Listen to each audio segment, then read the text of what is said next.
292 ఎకరాలు కూడా మరి వైసీపీ ప్రభుత్వం వచ్చాక అన్యాక్రాంతం అయిపోయింది.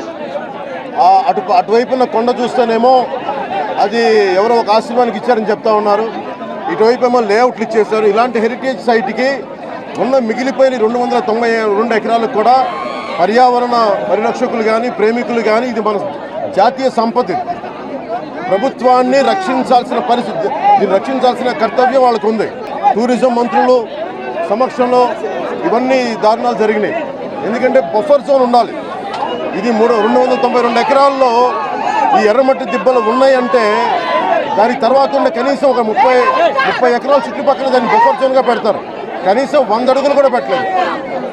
దీన్ని అడుగుతున్న అందరి డిమాండ్ కూడా ఏంటంటే చుట్టుపక్కల 292 ఎకరాలకి బఫర్ జోన్తో పాటు కంచె వేయాలి. దీనికి ఇది భావి తరాలకి దీన్ని రక్షించాలి.